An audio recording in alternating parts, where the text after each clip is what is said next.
안녕하십니까. 미가교회 박군 목사입니다. 오늘은 지난 시간에 이어서 MBC 스트레이트 제2편 색깔론 목사님의 이상한 정치 활동이라는 내용의 시청 소감을 여러분들과 함께 나누어 보도록 하겠습니다.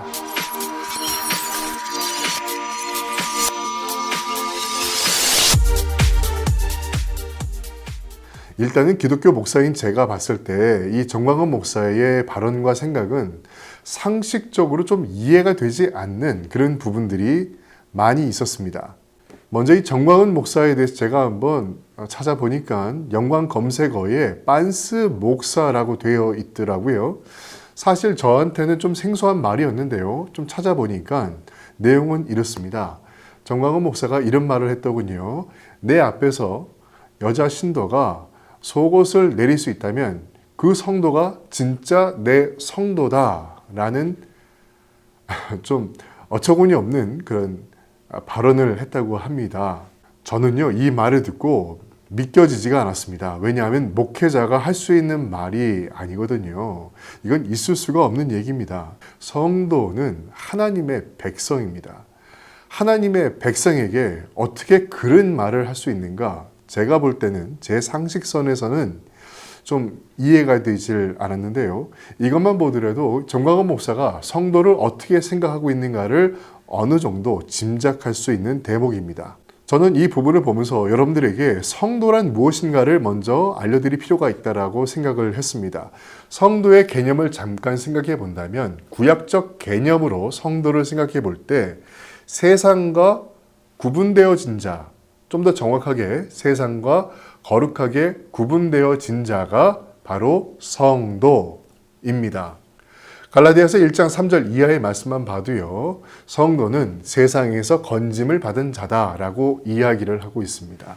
세상에 속한 자들, 세상의 물질과 권력과 정치를 탐하는 것이 아니라 세상과 구분되어져서 하나님의 말씀을 지켜가며 거룩함을 가지고 가는 자가 성도라는 것입니다. 이것만 보더라도 성도가 정치에 개입된 것 자체가 성경적이지 않다라는 것을 우리는 생각해 볼 수가 있습니다. 물론 성도 개개인의 정치적 성향 그 자체는 존중되는 것이 맞습니다. 하지만 교회를 통해서 성도가 동원돼서 어떤 정치적 행사에 나가는 것, 이것은 성경적이지 않다라는 얘기지요. 또한 성도는요, 목회자 개인의 소유물이 아닙니다. 성도는 분명하게 말하자면 하나님께 속한 하나님의 백성들입니다. 성도들이 오해하는 것 중에 하나가 목사님들을 구약의 선지자와 같은 개념으로 생각하시는 분들이 굉장히 많이 있습니다. 그래서 목사님들의 말을 하나님의 말씀과 동일시하는 경우가 있고 그 목회자를 따르지 않으면 내가 저주를 받을 수도 있다라는 오해를 하는 경우가 굉장히 제가 볼 때는 많이 있습니다. 저는 복음주의 목사입니다. 제가 기독교 목사로서 여러분들에게 분명하게 말씀드릴 수 있는 것은 여러분들이 목회자를 특별하게 여기면 여기수록 여러분들은 하나님과 멀어지게 될 것입니다. 그리고 성경과도 멀어지게 될 것입니다.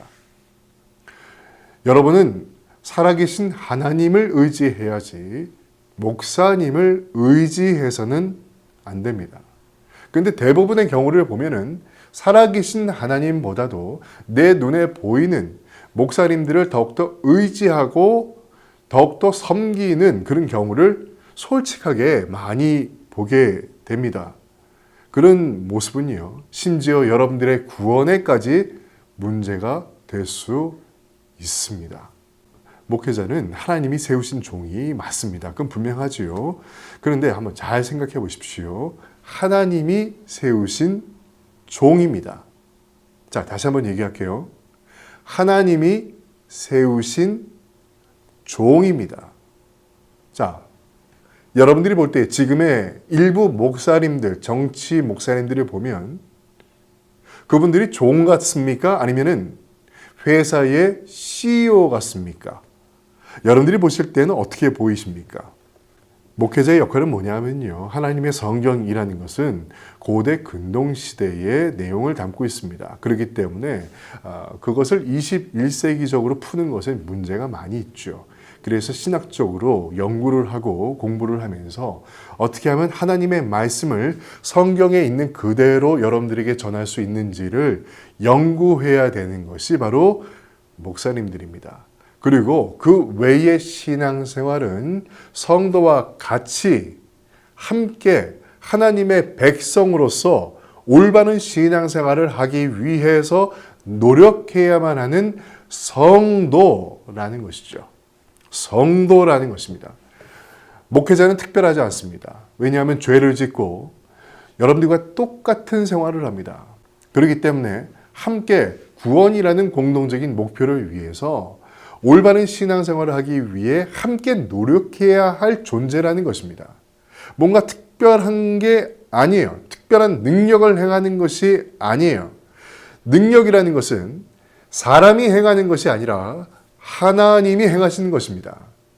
그 사람이 특별해서 그 사람이 능력을 행하는 것이 아니라 하나님이 특별하시기 때문에 그 사람을 통해서 하나님의 성령께서 능력을 행사하시는 것이지 그 사람 자체가 특별한 것은 아니라는 점입니다.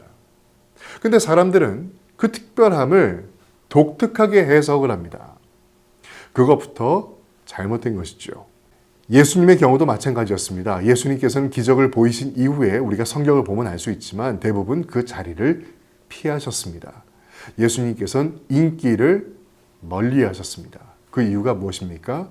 예수님 스스로도 하나님이시고 하나님의 아들이시지만 이 세상에 사람의 몸을 입고 오신 이후로부터는 모든 영광을 하늘의 아버지 하나님께 돌리는 것을 우리가 성경 안에서 볼 수가 있습니다. 그리고 예수님께서는 그 자리를 조용히 피하셨습니다. 그것이 예수님의 모습이었습니다. 스스로를 나타내고자 하는 것이 아니라 스스로를 감추고자 하는 것이 참 목회자의 상이란 것을 우리는 알 수가 있는 것입니다. 하지만 정광훈 목사의 빤스 사건, 제가 참 입으로 얘기하기도 참 민망한데요. 그것만 보더라도 정광훈 목사 스스로가 자신을 얼마나 특별하게 생각하는지를 좀 알 수 있다라고 생각할 수밖에 없습니다. 그분의 허세는 제가 그 발언만 봐도 좀 알 수 있는 것 같은데요. 뭐 황교안 대표가 자신한테 뭐 장관 한번 해보라고 얘기했다. 정말 여러분, 정말 황교안 대표가 그랬을까요? 제가 볼 때 황교안 대표가 그 정도로 바보 같은 사람은 아니라고 생각합니다. 어느 정도의 인품도 있고 또한 지식도 있고 또 이성도 있는 분이라고 생각이 되고요. 그렇게 막 던질 수 있는 사람은 좀 아니라고 저는 생각이 됩니다. 성격적으로 봐도 그런 것 같고요. 그냥 제가 볼 때는 정광훈 목사의 허세성 발언이 아닐까라는 생각을 해봅니다. 그리고 설교 때 보면은 영어 통역사를 항상 데리고 다니고 어디 가도 영어 통역사를 항상 데리고 다니는데 전 그 부분도 허세한 부분이 아닐까라고 생각을 해봅니다. 제가 이 방송을 보면서 가장 화가 났던 부분이 있습니다. 바로 이 부분입니다. 이명박 안정일 사람은 내가 생명책에서 집어먹는 거야. 생명책에서 안지옥을 달아내는 오죽한 이명박 쪽이냐 아셨지? 알았지? 이것만 봐도요. 정광훈 목사는 스스로를 하나님이라고 생각하고 있는 것 같습니다. 사실상요. 이런 발언은 해서도 안 되고 농담이라도 할 수 있는 부분이 아닙니다. 생명책이라는 것은 구원받은 성도들의 이름이 적혀져 있는 것인데 생명책에 이름을 올릴 수 있는 조건이라는 것은 예수님께서 산상수훈에서 말씀하셨던 것처럼 성도 스스로가 십자가와 고난을 통해서 바로 하나님의 성도로서의 삶을 이룬 자들, 그런 자들만이 얻을 수 있는 특권이라는 것이죠. 정치에서 특정 후보를 찍지 않는다고 내가 생명책에서 지워버릴 거야 라는 그 말은요. 다시금 얘기하지만 목사님이 절대 농담으로도 할 수 있는 말이 아닙니다. 이건 신성모독이고요. 이거는 스스로를 하나님이라 생각하는 교주가 할 수 있는 발언입니다. 교주가 할 수 있는 발언. 이런 발언을 한기총 회장이라는 사람이 했다는 것이 저는 이해가 되지 않습니다. 이것만 봐도 지금 이 지도층들이 얼마나 많은 이 기독교계의 지도층들이 권력과 정치와 탐욕에 빠져 있는지를 어느 정도 좀 가늠해 볼 수 있는 부분이라 전 생각을 합니다. 그리고 이명박 대통령이 정치에 실패한 이유가 목사님들의 말을 듣지 않아서라고 이야기를 하는데요. 이명박 대통령이 실패한 가장 큰 이유는 국민의 소리를 듣지 않았기 때문에 그렇습니다. 역대 대통령들 모두 국민의 소리에 귀를 기울이지 않은 사람들은 모두가 실패를 했습니다. 그것이 가장 큰 이유죠. 그런데 이 황교안 대표에게 만약에 대통령에 당선되시면 목사님 말씀 잘 들어라 라고 얘기하는 건 상식적으로 좀 웃긴 일입니다. 목사의 말을 들을 수 있는 대통령이 되면 안 되고 국민의 소리에 귀를 기울일 수 있는 그런 대통령이 돼야죠. 자격이 없는 사람들, 아무런 자격이 없는 사람들, 그런 사람들의 이야기를 들어서 뭐 하겠습니까? 결론을 좀 내려보겠습니다. 여러분, 목사님들은 특별한 주의 사자, 그것이 아닙니다. 저도 마찬가지고 여러분도 마찬가지고 우리 모두는 하나님의 성도입니다. 우리는 죄를 짓는 연약한 사람들입니다. 저도 마찬가지고요. 저도 특별하지 않습니다.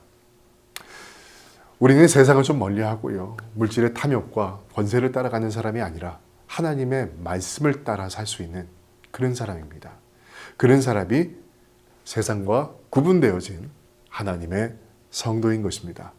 그리고요, 목사님들을 특별하게 보는 것은 죄악입니다. 다시금 얘기하지만 여러분들이 목사님들을 특별하게 보면 볼수록 여러분은 하나님과 멀어지게 됩니다. 목사님들은 섬김의 대상이 아니라 존중의 대상입니다. 여러분들이 섬겨야 할 분은 오직 하나님, 예수님, 성령님, 삼위일체 하나님 외에는 그 누구도 없습니다. 사람을 섬기는 것은 우상 숭배와도 같습니다. 저는 여러분들의 정치적 성향을 존중합니다. 하지만 여러분들이 정치에 동원되는 것을 저는 반대합니다. 세상과 물질과 권력과 권세만을 이야기하는 그런 교회와 목사님들을 멀리 하십시오. 그리고 교회가 작다 해도 성도가 적다 해도 올바른 말씀을 전하는 그런 교회와 목사님들을 찾아가 여러분들의 신앙을 회복시키십시오. 아직까지도 제가 볼 때 우리 주변에는 제 주위에도 마찬가지고요. 정말 하나님의 복음을 위해 열심히 연구하고 기도하고 올바른 신앙생활을 하기 위해 노력하고 있는 그런 복음주의 목사님들 또는 개혁주의 목사님들이 많이 계십니다. 그런 교회를 꼭 찾아가 다시금 신앙생활을 시작하십시오. 우리네 기독교는 그렇게 천박하지 않습니다. 예수님 때로부터 지금까지 이어온 우리 기독교의 전통은 오직 복음, 그 복음만을 위해 달려왔고 그 복음의 귀중함은 우리의 마음 가운데 십자가를 통해 남아 있습니다. 지금까지 미갈교회 박건 목사였습니다. 나는 우리 자손들에게 남길 유산은 하나도 없다. 문자 그대로 나는 내게 속하는 집 한 간, 땅 한 평도 없는 사람이다. 그것은 이미 너희들도 다 알 줄 생각한다. 무슨 재산을 소유한다고 하는 것은 어딘가 모르게 부끄럽게 생각이 된 까닭이다.